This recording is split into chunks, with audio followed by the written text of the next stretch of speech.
Hello everyone, Abram Diaz here, and it's time to get into the first shot. This first shot comes from Discipline 1, Trick and Fancy, and it's shot selection number 1B. Let's set it up.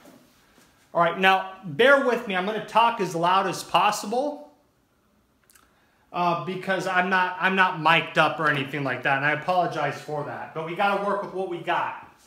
So we're going to start off with the 2-ball. You want to take the 2-ball and you want to freeze it right to the spot. You want to take your 1-ball and freeze it to the 2 directly behind the 2-ball, pointing straight into the corner pocket.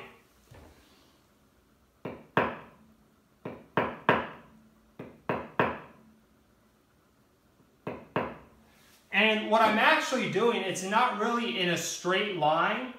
I'm slightly, and I mean slightly, favoring the right, just right of center of the pocket. So the balls will look a little staggered. And that's to allow for some throw. You may need to do this, you may not. It's just depending to the conditions of the table. Where on my table throws a little bit more.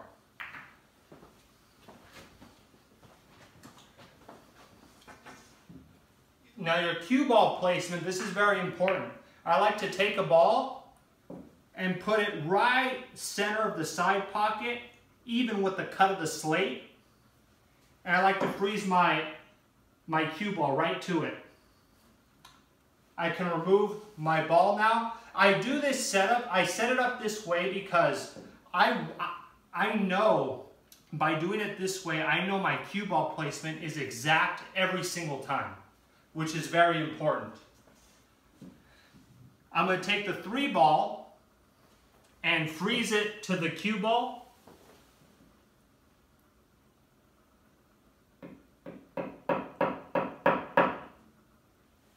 And the line of centers points at the right pocket point of the corner pocket on the long rail. That's to allow for some throw. My 4-ball, freezing it to the cue ball.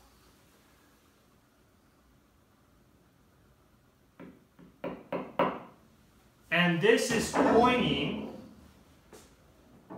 directly at the side pocket, but just left, slightly left of center pocket, again, to allow for some throw, some drift. What I'm going to do on this shot is I'm going to shoot into the 1-ball. 4-ball is going to go on the side, 3-ball, corner, 1-ball, corner, 2-ball, corner. That ball will go in last. And I'm aiming just left of center on the 1-ball. The reason for that, because when I come through, I don't want to hit this 1-ball head on. Because if you hit it head on, it won't push the 2 far enough to reach the pocket. And I'm hitting 1 tip above center.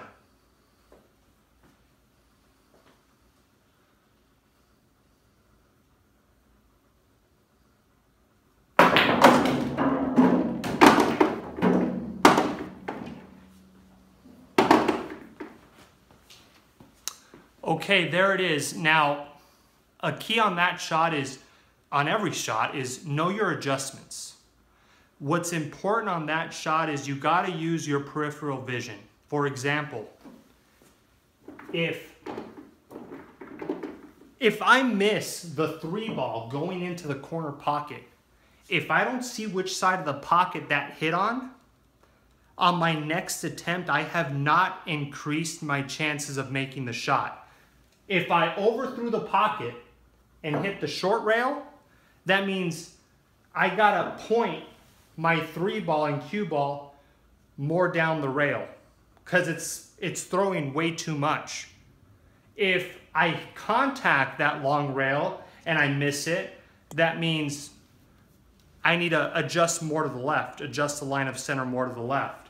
Remember, practice, practice, practice, and your contact point on that 1-ball is everything. because you want to come through. If you find that that 2 ball is not reaching, you're hitting the 1 ball too full. If you're missing either one of these 2 balls from the spot, it's your contact point or the ball's throwing way too much. Instead of staggering it like I showed you, or it could be lack of throw, you might need to stagger it a little bit more. Or not stagger that setup at all. You might want to put it 2 ball, then the 1 ball directly in line and pointed directly center of the pocket. On brand new cloth, you don't have a concern for throw very much. All right, remember, rate, comment, subscribe. Peace.